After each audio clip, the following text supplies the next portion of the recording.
There's a very, very interesting project in Los Angeles these days called HyDeal LA. And the idea is to build a giant green hydrogen cluster that will make cheap hydrogen before 2030. Now, there's an interesting Canadian connection because FortisBC is an advisor to the project. So we're going to talk to Dave Bennett from FortisBC and find out what what their role is there. So welcome to the interview, Dave. Thank you, Markham. Well, look, what is is HyDeal LA, and how is FortisBC helping the project?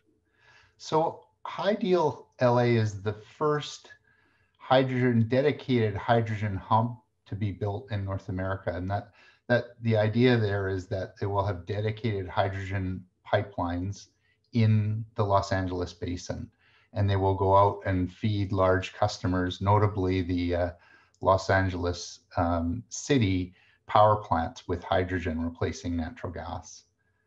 But they also, part of it is that the hydrogen is going to come from green energy sources, probably in LA from solar.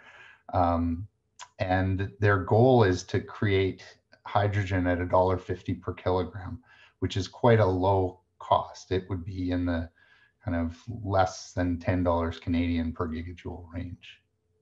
So my understanding, Dave, is that in a bunch of wrinkles to this that I find interesting. Now, one of them is that there's a lot of really cheap solar in California, down around the 1 or 2 cents a kilowatt hour. And a lot of it is trapped because it hasn't got the transmission capacity to get it out of the region where it's being generated. And I've had economists tell me that this is an invitation to set up these kinds of hydrogen operations because essentially they have stranded solar. Is that the case here? Yeah, I'm not really an expert in the solar market in Los Angeles, but I would say that that is one of the things that they're dealing with there, is that they do have this solar that's created during the day that that they need to that can be used for something, and making hydrogen is a good thing. Now, I can understand why FortisBC might be involved in this, because I'm told that transporting hydrogen in a pipeline is not the same as transporting natural gas. The hydrogen has different characteristics, it leaks more easily, that sort of thing. Is that the case? It is different, but it is a gas. It is a smaller molecule, so you do have to deal with you do have to deal with dealing with the fact it's smaller, and that will, it can leak through certain things. But there is no reason to believe that you can't move hydrogen through pipelines. There are hydrogen dedicated pipelines running today, and actually I'll tell you a story. The oldest utility in British Columbia is the gas utility in Victoria.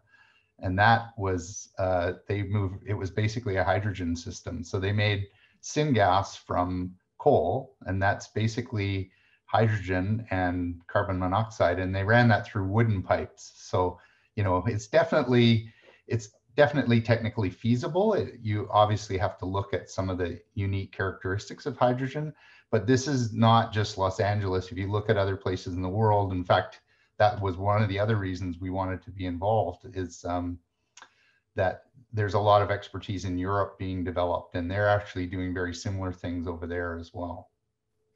Did FortisBC have any particular expertise around pipelines that it brought to the table?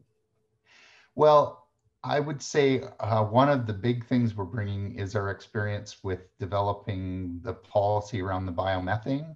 So that's a little bit different than the technical expertise, but we were the first utility in North America to offer biomethane to our customers. So we bring that knowledge of how to kind of start up a new market for something that's different than natural gas. Now, in biomethane's case, it's blended with natural gas and it's indistinguishable, but there's some learnings there that we've got. But we also have engineering folks within our group that have been looking at hydrogen for some time. We don't have any hydrogen dedicated facilities, but we do see that it is an important a thing to look at for the future. And for instance, we're funding studies at UBC Okanagan looking at various aspects of hydrogen, everything from, you know, how it performs when it's blended in pipelines, how to separate it, all kinds of different things. So we do have some technical expertise we think we can bring to the project as well. Well, interesting. Now, I also found it interesting that the first big customers are going to be the gas power plants. And of course, many folks will remember the Aliso Canyon leak, the big underground cavern that was leaking natural gas, what, 5-6 years ago. And there was a fair amount of concern in the LA area, you know, desire to replace natural gas with something else so they didn't have to go, you know, run the risk of having another Aliso Canyon. Was that part of the motivation for setting up this hydrogen hub as well? That hasn't come up in any of the discussions. I think there's generally a desire to move away from fuels that create carbon dioxide. That's really what the driver is. I think the Aliso Canyon thing was a really kind of a separate thing. Obviously, hydrogen is going to have to be stored as well, and one of the places to store it is underground. So logically, you may need to look at that as well. I'm not sure if they'd look at Aliso Canyon, but it really hasn't come up in any of the discussions, that specific thing. Interesting. Now, there's a similar hydrogen hub idea, at least, being developed in Europe. Are we going to see any of a hydrogen hub concept developed in Canada?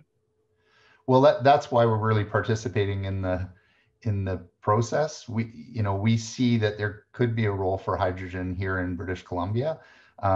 We don't have a hydrogen hub yet, but potentially that is something in the future. And we're a pretty innovative company. We've looked at all kinds of different things and introduced, things like we were the first company to ship LNG to China out of Canada, first company to load a ship with LNG by truck. So there's a lot of things. So we see ourselves in much the same light, that if hydrogen has a role, which we really believe it does, that's the way things will evolve, and participating in this type of thing is important. I also think, for Canadians, looking at the announcement by Suncor and ATCO last week, I don't have any insight into exactly how they plan to use that hydrogen, but that's an awful lot of hydrogen that they're looking to produce. So, and ATCO is involved in that, and they're a distribution company just like us. So some of this, the green hydrogen expertise, there's not a lot of it, I understand. And so I imagine getting up that learning curve is an important part of these partnerships. And what other sorts of lessons might FortisBC learn as part of this coalition that it could bring back to Canada? Well, it's everything from the production. So when you mentioned green hydrogen and the production, I mean, the whole technology of making green hydrogen is developing very rapidly right now. The biggest electrolyzer in the world, I think, was 10 megawatts. It's now 20.